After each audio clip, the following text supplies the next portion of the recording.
And if I was not the Archon, then how did I manage to live for over 500 years?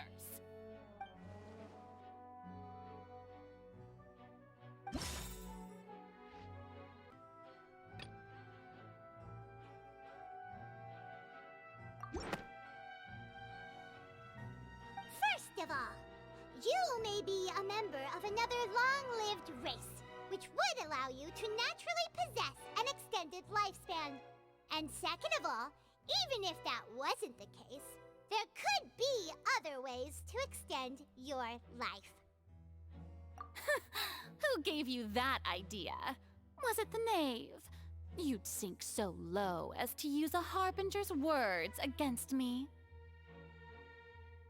A curse? I once thought it possible that the aura of an Archon might naturally resemble a type of curse. But in light of this claim, perhaps what I sensed was not your divinity, but a curse after all. You sensed it too, huh, Nervalet? Lady Furina is actually a human? Well, it is true that it's extremely difficult to tell humans and gods apart just by looking at them. It's not impossible.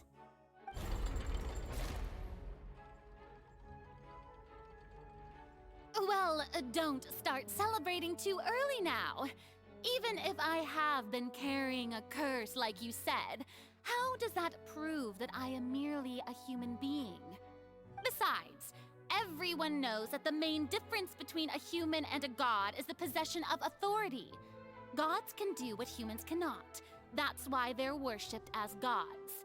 For centuries, manifestations of my authority have served the nation of Fontaine. One need only to turn their eyes towards the Oratrice Mécanique d'Analyse Cardinal in this very opera house, or consider the indemnitium that is used in every aspect of life.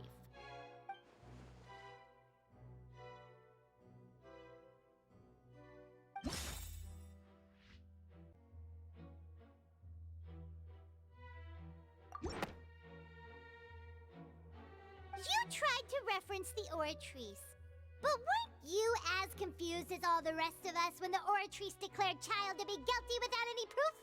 Otherwise, you should have come up with a good explanation for that by now. Didn't I make myself clear at the time? The decisions of the gods are naturally difficult for humans to comprehend.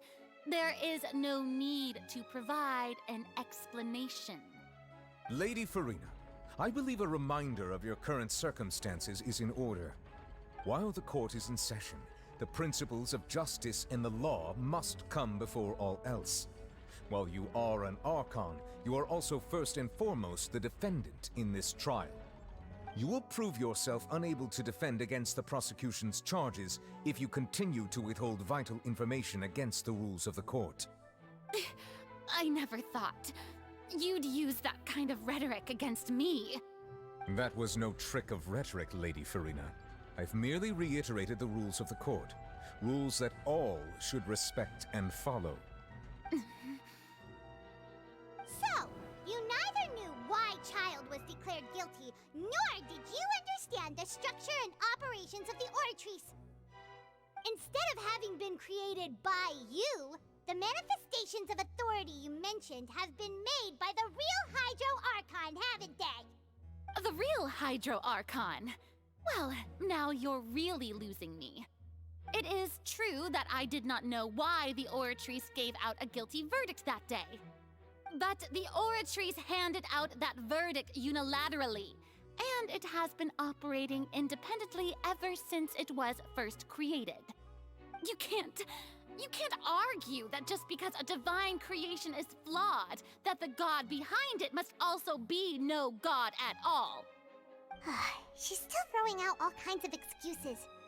Seems like she's confident that we won't be able to produce proof that she has no power over the Oratrice. My power as an Archon. There are many ordinary citizens in the audience. How can I just carelessly demonstrate the formidable power of an Archon?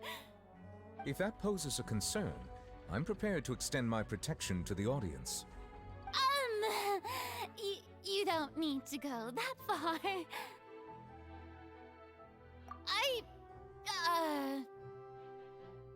Aren't you the Hydro Archon?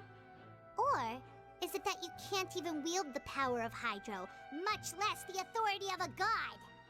Indemnitium! Yes! It's all because of indemnitium! All Archons derive their power from the faith of the people, and I've converted the people's faith in justice into indemnitium! Thus did I give up all of my divine power to provide everyone with energy for their daily lives.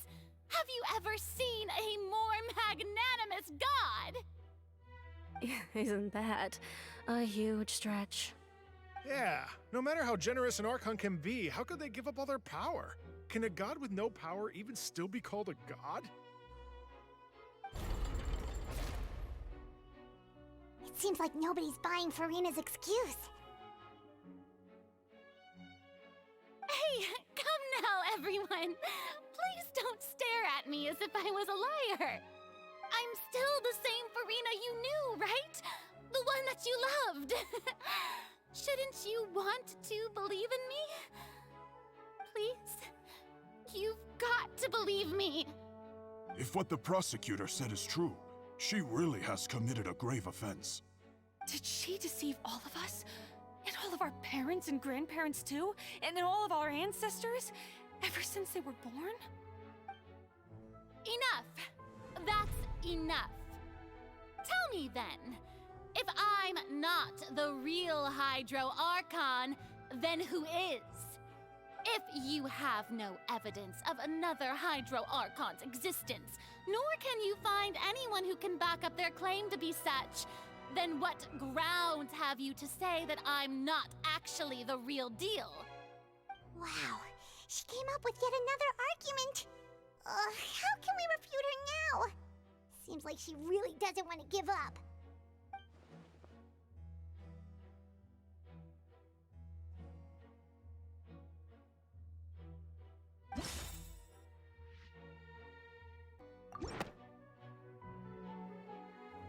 It has been established that all Fontanians can dissolve in water from the primordial sea. And that means... Since you insist on claiming to be a god and not a human, then there's a method that you can use right here and now to eliminate all suspicions of you being the latter. Miss Navia, please apply to serve as a temporary attorney for the prosecution before addressing the court. Though you act in partnership with the prosecutor, you must still adhere to proper procedure. Super sorry, Monsieur Chief Justice. I swear this really will be the last time that I'll speak out of turn. Now, I've brought some seawater from Poisson. As everyone knows, a massive flood struck the area not long ago, taking many lives, including those of some of my closest friends. So, Miss Furina, would you dare to touch some of the seawater?